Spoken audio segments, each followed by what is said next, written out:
Well, hello, everyone. I am thrilled to be here today with the lovely Dr. Yvonne Karney. And she is a traditionally trained gynecologist with over 25 years of experience in helping women. But she left her traditional practice and now has an integrative practice in the suburbs of Chicago, where her whole focus has been on revolutionizing breast imaging. And I'm excited, as somebody who's been through that process, to learn more and to share more with our audience. So I can tell that we both have a love of helping women, and I am thrilled to have you here. So thank you so much. My pleasure. I'm so excited to be here and talk to your people.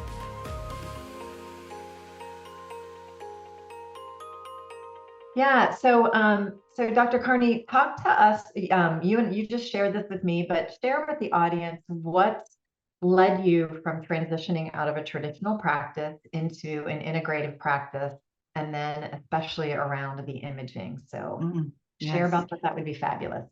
You know, it really was a journey for me, and I want people to understand that it was a big change for me specifically because I actually was a U.S. Air Force doctor, and so I was used to that's how I started my career. So I spent 8 years in the Air Force because they helped me through medical school, and then I was a Air Force doctor for them for 8 years after.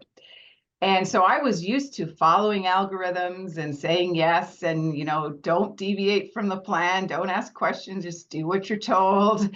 And we could quote all the studies because I did my residency through the military. We were trained to quote all the studies as to this is why we do it, and this is evidence-based medicine, and we're going to do it the right way. And that's how I started my practice. I really believed everything that I was taught. And then over time, though, I started really dealing with real people and real women and listening to them and hearing that their needs were not being met. Women confide easier in their OBGYN than their other doctor typically, or maybe it was just me, but I think it's in general a relationship that they feel like they can confide in them. And so many times at the end of my visit with a woman, is there anything else I can help you with today? Yes, I don't know what's wrong, but I don't feel good. I have no energy, or I have no sex drive, or I have these other issues. And I already told my regular doctor, and they said all my labs are fine. So it's got to be my hormones. So please help me. And I would look then at their labs, and sometimes I would often check their hormones, because I wanted to see if it was their hormones. And in those processes, I realized I did not have the tools to help women answer these questions. And I wasn't going to be so paternalistic to say, oh, you're just getting older, or, oh, that's the way it is. It's like something's wrong. These people are confiding in me that they don't feel good, and I don't have the answers for them. And so that really planted the seed.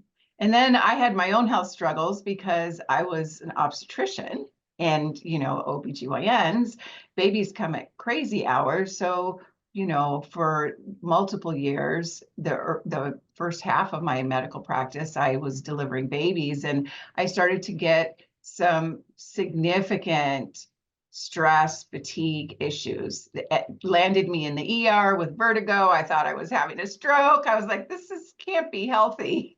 And as I started to learn more about stress and sleep and health, and I actually started learning functional medicine, hoping that all the little tools I would use would help me withstand the rigors of my profession. And then over time, I realized, well, you can't out supplement lack of sleep. You can't out, healthy diet lack of sleep. Maybe it's time to, make sure that you sleep at night, not up all the time. So at that point, I had closed part of my practice and did gynecology only. And that's when it became very glaring to me that I didn't have the tools to really help women. That's amazing. And I love what you said, because I do think, there's an intimate relationship with a gynecologist, right? I mean, you're in that space. And I think you're right. When I look back on my own experience, that was a place I would go to for everything. because I trusted my Yeah. gynecologist. Mhm. So I love that. So let's shift a little bit into informed consent. So tell me about that and what is happening in our world today with informed consent. Heavy sigh, heavy sigh. Or not happening. Yes. Informed consent is a keystone of good medicine. And it has at the core that the acknowledgement that the woman, I'm just going to use women, but we mean all patients, the person is in charge of their health. And if we give them information to help them make decisions, then they're the ones that make the decisions about their health. And that's informed consent. And it's missing in a lot of medicine, but it's especially missing in breast imaging and breast cancer screening. And that became painfully aware to me over the last few years. In the back of my head, once I started learning about functional medicine and true cause of illness, and it's not just the tumor that's the problem, it's inflammation that's the problem. And I was still practicing gynecology, but this little voice in the back of my head was like, mammograms, isn't radiation a risk for breast cancer?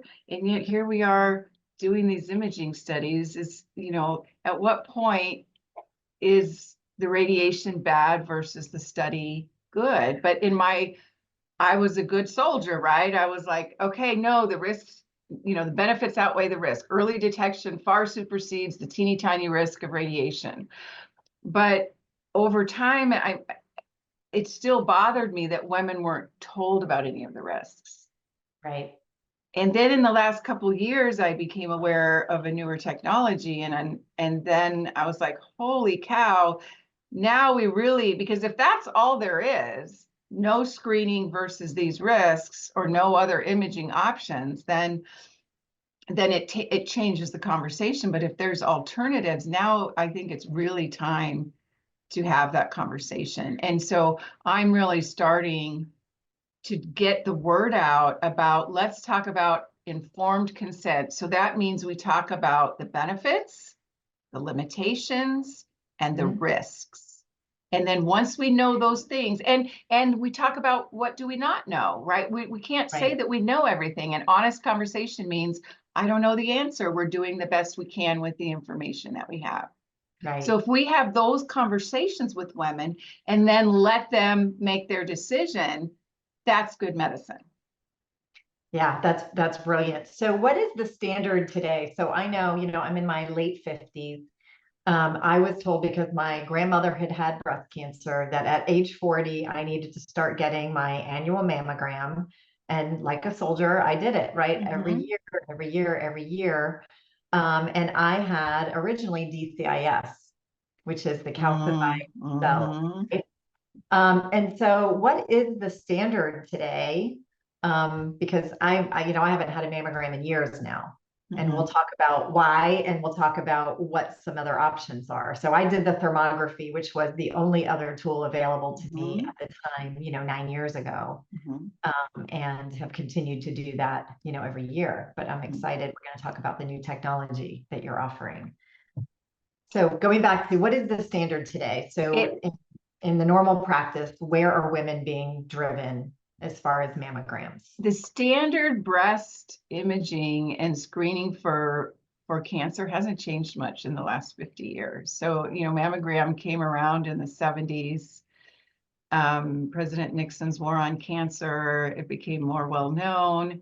There was a small change to mammography in 2011 when digital tomosynthesis was invented, which means they can stack the images and get a 3D approximation. It's not true 3D imaging, but it's a bunch of stacked 2D images, and they can get an approximation of a three-dimensional image. So that was still 13 years ago. That was the last real change in the technology. And then all these recommendations for screening are set by the United States Preventative Task Force. So they updated their recommendations this year to be average risk women are recommended to be screened every other year between ages 40 and 74. And that's average risk. So that's no family history of breast cancer, no known genetic mutations. And there's actually online risk assessment tools that a primary care doctor or a gynecologist can answer questions from a woman to determine if she has an increased lifetime risk of breast cancer, and then she's not considered average risk. And then if you're not average risk, the recommendations are not set. Most people are doing mammograms at least once a year. If you're higher risk, some are doing twice a year, and some are doing alternating mammogram with MRI at 6-month intervals. So, in January, they have their mammogram. In July, they have an MRI. In January, they have a mammogram. And so that is what is done most often for women that are considered to be higher risk. And I would imagine, and I haven't been, in tune with studies lately, but the accumulation of that in the body over time is probably what creates an issue, right? So for me, because I was high risk, I was getting it every year, right? So I'm just curious about that. What's your take on that? And so, that's getting into a risk of mammography. So a mammogram is a compression of the breast down to about 1 centimeter in thickness, and it's done in 2 dimensions, top to bottom and side to side. And then the breast is radiated. An X-ray is obtained because it's looking for abnormal calcifications that could be cancerous. And so the reason that these calcifications show up is that cancer is not normal. It doesn't grow normally. It's all like bent over on each other, and it's not normal tissue. So the little capillaries that are forming inside that tumor are all, on top of each other. And so it shows up as calcifications on a mammogram. And that's what is done. So the theory is, my goodness, we can pick these up when they're less than 1 centimeter in size, several millimeters in size, and there's no way a woman is going to feel a lump that's 1.5 millimeters. Right. So goodness gracious, yay, we're detecting cancer significantly earlier than would be found if we waited until that tumor grew to be the size that she felt a lump in her breast. And so the goal is, okay, if we catch it earlier, then treatment's easier, right? Instead of a mastectomy, maybe she only needs a lumpectomy. The ultimate goal, you would think, would be to decrease death from breast cancer, but it hasn't really panned out that the death rate is much different now than it used to be. Right? The outcomes haven't changed. No, and that's really important to know. But it's still a consideration that if you catch something early, and you are going to do surgery, that it's easier to get a lumpectomy for recovery time, and the emotional aspects of disfigurement, right? That's real. It's huge. So easier to get a lumpectomy than a mastectomy. So that's still a reason, I think, to do some sort of screening to catch things early. Right. But you're right, it hasn't panned out to prolong the life. That hasn't changed much. Right. And that's really important to take note of. So when we look at the benefit and then you look at the risk, right? So there is radiation. It's not a lot. It's only about 0.4 millisieverts per mammogram, which isn't very much. But what we think is that the lifetime risk accumulates.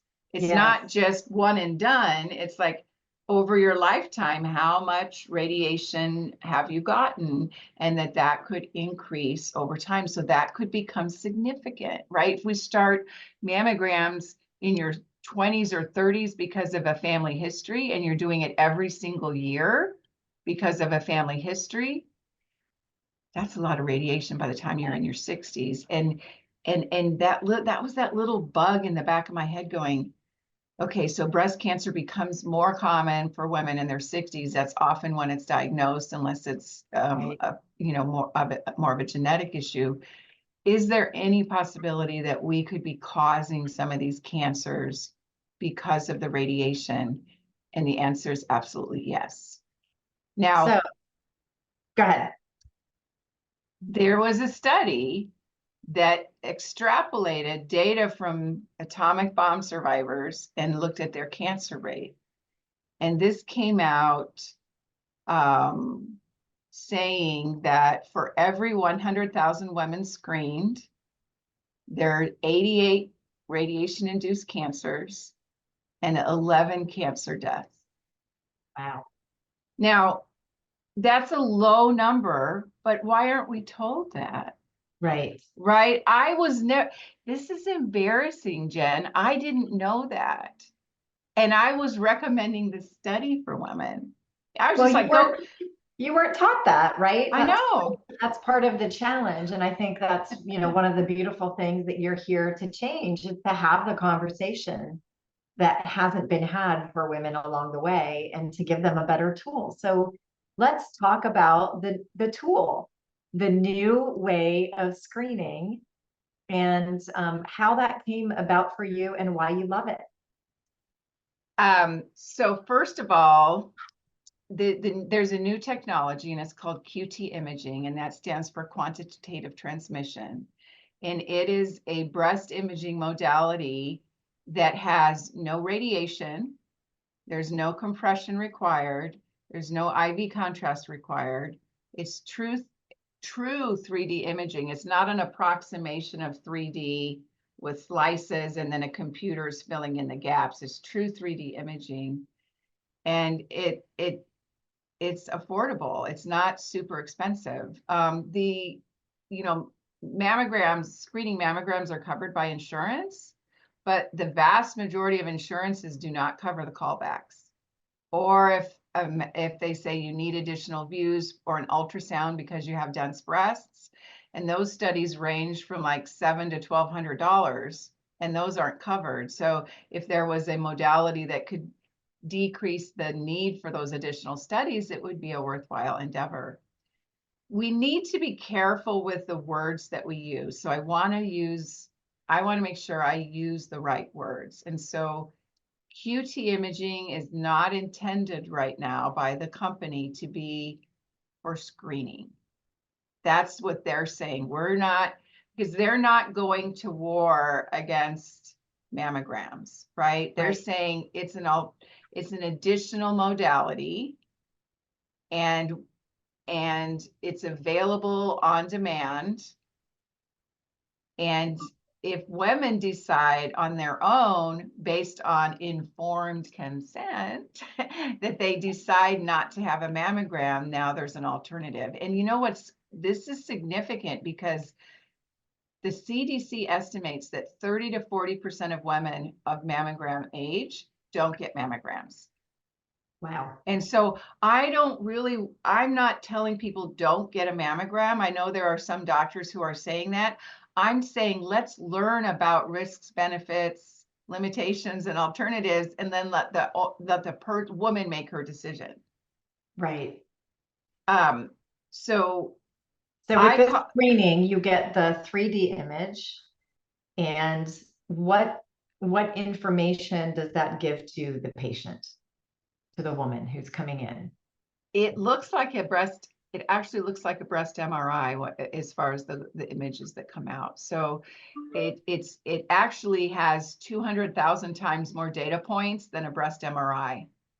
And so it's super, super sensitive. And a breast MRI operates in the same planes. Every 2 millimeters, it does a section of the breast. So there's a 2 millimeter gap. And if there's a 1 millimeter lesion, it could potentially be missed, right? Because there's a gap there that a computer program is generating image like, oh, it looks like this above and it looks like this below. So it's probably like this in between in that 2 millimeter gap. But in this device, it's actually true 3D image. There's not lost. So you're not trying to make any assumptions. Right. Right. Okay. So what happens is the scan is read by a radiologist, a board certified radiologist that's trained in breast MRI, and then it does some additional training on how to how the QT scan differs from an MRI and how to look at the images and evaluate it. So then they're given a report of either normal, recommended short-term interval follow-up, or there's something suspicious, you should see a breast surgeon. It's super important to know that the only way to know if you have cancer is with a biopsy. You have to have a tissue diagnosis. You cannot have an ultrasound, an MRI, a mammogram, or anything and know for sure that you have cancer. Okay. And that's really helpful. And how long has this technology been out, and what is your role in bringing it out into your area and across the United States? So this technology was invented by a brilliant doctor named Dr. Clock, and he was actually hired and given a grant by the FDA and the National Institutes of Health of over $20 million back in the early 2010s, 2010s, somewhere between 2011 and like 2015 or so. And he developed this technology. His goal was something that was safe, effective, accessible, and without to decrease the callback rate, because the FDA considers the 15% callback rate for mammograms to be an adverse event. Right. So his goal was to decrease the adverse events.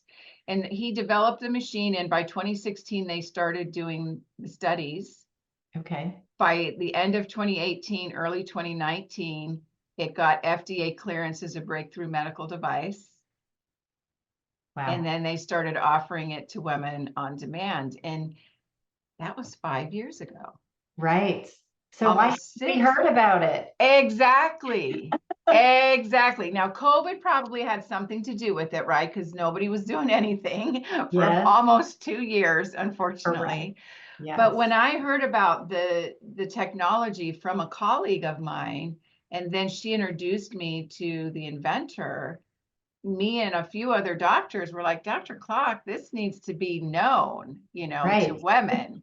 And he's like, well, yeah, we're working on it, but the hospitals aren't really interested. Oh, right. And we're like, okay, well, we're going to bring it out. And so we started to figure out how to get it to women. And so it's a grassroots effort. The radiology centers and the hospitals are not at this point interested. Within 15 years, I don't think they'll have a choice, but I don't want to wait 15 years. Right. And so I brought it to my cancer rates are increasing, right? Our cancer rates are going up. And so it's a really important tool for women to have available.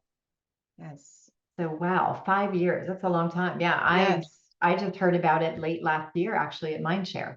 Mm-hmm. Yeah, I was the one of the ones on the stage. If you were there, that's what I thought. that I was, thought yeah. it was familiar. Yes, that's perfect. So yes, it's you're in the taken this Chicago long. area. Mm-hmm. Pardon me? Go ahead. It's taken this long to find, to get access to the machine, to line up a radiologist that is trained and ready to interpret, the studies. But I have the only machine. I just brought it in last week. It was installed and we started scanning this week. So we're super excited to be able to offer it to women. We're offering it without a referral. Just if someone wants it, they can get it, because we know that women deserve to have options and we want to give them options.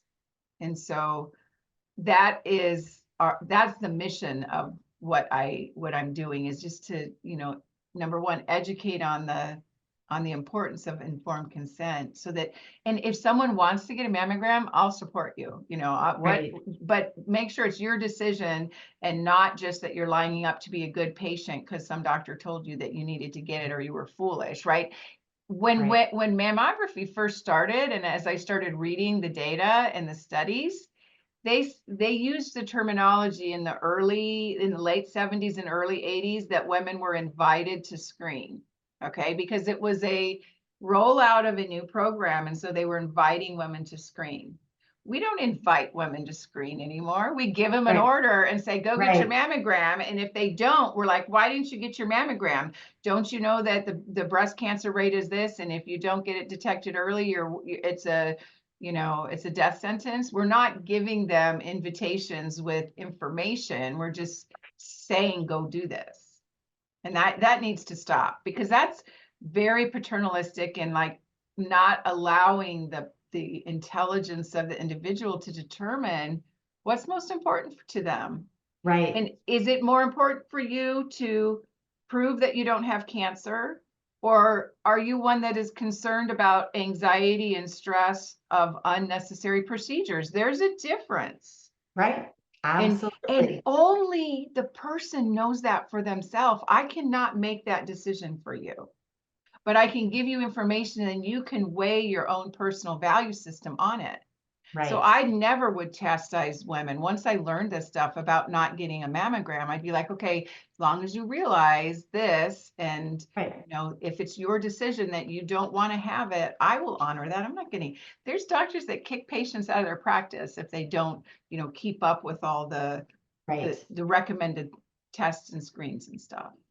Well, and again, it's a system, right? So the recommendations, it's kind of, I was in change management for a long time in my career, and getting people to change their thought processes, right, is Takes a long challenging. time. It takes a long time. And I remember a boss telling me it's a third, a third, a third. So the first third will say, heck yes, I want to try it. I want to be the trailblazer. The next third will say, I'm going to see how those third do. And then the last third will say, no, I'm not interested. I'm doing what my doctor's telling me, right? Mhm. And so, how are you getting the word out? How is this grassroots working? So you just got your equipment in. Just started this week, so. Okay. And so how are you getting the word out? I mean, this is awesome that you're here. I hope every woman that's listening that is in the area will go visit you and have the screening and have the experience if it resonates, right? If it resonates, right. So So it resonates with them. I'm just trying to get the word out by being on other people's platforms, podcasts. So thank you so much for giving me the opportunity to share this information, because it's people like you who have the platform and women interested, right? Because your audience is interested in taking control of their health. Not everyone is. So as I speak to more people on different podcasts, then I know that the word will get out, and the word's going to get out as women in this area. They'll go, holy cow, did you know I just went and had the study done, and it didn't, they didn't have to squish my breast between two hard plates, and I laid there for 20 minutes and had the scan done, and I fell asleep during it. It was very relaxing. And that's going to be like, wow. I think the word of mouth is going to be very important for that. But Right. yeah, we just need more people to become aware. Last night I just did a dinner lecture for the local integrative doctors in the Chicagoland area. So I was able to give them the full presentation that I have on informed consent and then the technology of the device. So I'm expecting that there will be some excitement in the area generated by that. Right now, a lot of our people calling us are from out of state, because there's only 6 centers in the country right now. Yeah, And so I have the only one in the all number. Midwest. Yes. And is this technology in other countries, and are there any In risks? Singapore right now. In Singapore, okay. And Dr. Clock has been trying to work with like academic centers to do studies. And so that's where it's available in Singapore. Okay. They just sold to Canon. And so a division of Canon is taken over, or is going to be taking over, the manufacture of the machines, because prior to that, it took 8 months to build a machine. Wow. And so now in order to increase the availability, they need to have the ability to make machines at a better rate. But right now, like I said, because the hospitals and the radiology centers are not interested, I think that it's going to be people finding little centers like mine. I partnered up with a doctor in California, and the name of our company is Clarity Breast Imaging. So she has a center in Northern California. I have a center in the Chicago suburbs. And then our vision is, over time, potentially we might open more centers, but we want to get things settled and running smoothly in our current In your centers area. first. Yeah. Right. And so are there any risks at all with this new technology? No. None. No. Okay. It's a woman lays on her belly. One breast is scanned at a time. There's a hole in the table, and the table's shaped nice and ergonomic. So even for people with low back issues, it's usually not hard. And the breast is bathed in a warm water bath. It's the temperature of body. And so then the scanner rotates around the breast. And the length of the scan depends on the volume of breast tissue. So it's usually somewhere between the longest I've seen is 18 minutes per breast, which is not short. I'll grant you that. Right. It's, but you know, it's not uncomfortable either. Right. It's nothing compressing. And you know, when a woman gets an MRI, usually they give IV contrast, and that's gadolinium, which is a heavy metal. So that's a toxin. And Yes, I it is. understand that they're saying the benefits outweigh the risk, but you know, let's have that conversation about the risk at least. Right. So where can the audience find you? Your website, if you can share that, and we'll include that in the show notes. Absolutely. So I made a URL that will be easy for people to remember for the breast imaging, and it's chicagobreastimaging.com. And that will take anyone to the page on my website, which is for the breast imaging. And if they're interested in the rest of my practice, YvonneKarneyMD.com takes them to the homepage of my practice. And from there, there's a page on breast imaging, but I also just created a URL specifically for that page. Yeah, fabulous. And so any words of wisdom before we complete here for women? I just want to encourage women to use their voice. You know, we, so many women, and I'm speaking to myself also, you know, we take care of everyone else, and we don't want to be complainers. So we keep things quiet, and we don't want to be seen as, a bad person. So we kind of look at authority, right? The doctor said do this, and I'm afraid to ask a question because they sighed when I asked a question, or I could tell they were in a hurry. Well, it's really time to use your voice and make sure that you understand what is being recommended for you, and ask questions. And if your doctor doesn't answer your questions, then get a new doctor. There's choices. And you deserve to feel comfortable with your healthcare and your health plan, because traditional medicine is really a disease plan. It's not a health plan, right? So take control of your health, ask your questions, find a doctor who's your ally and your advocate and your guide, and not just handing you prescriptions. And I think you'll do very well. Well, we see the world so similarly, and I love how you ended that, because it's so true. You know, we are the advocates of our own health. We are the caregivers of these bodies, and we have relinquished a lot of our, our power, whatever you want to call it, to authorities. And I know, I grew up in a Catholic military family, so everything was follow the rules. So my dad was in the Navy, similar to Air Force. And so using my voice has been part of my healing. And I think it is for a lot of women. It's being able to speak up and say, wait a minute, I want to take the time to review this and make my own decision. Yes. And I think it's fairly new in the last, 10 years, where women have said, wait a minute, take this back and really make my own decision. There's a misconception out there that, well, if it were really good, insurance would cover it. Right? Yeah. Well, okay, so get back to me when this is covered by insurance. Okay, good luck. Wait 10 or 15 years, right? Because insurance doesn't care if you're healthy. Right. They care about meeting minimum standards and making a profit. And so that, that is, we have to take advantage and take control of our health and say, yes, it's important to try to use insurance when it's available, but when there's people who want to go the extra mile, most of them realize that they have to do that whether or not insurance says yes, because insurances, their first answer is usually no. And that is sad, but they realize that 25% of the population, when they're told no, won't ask why not.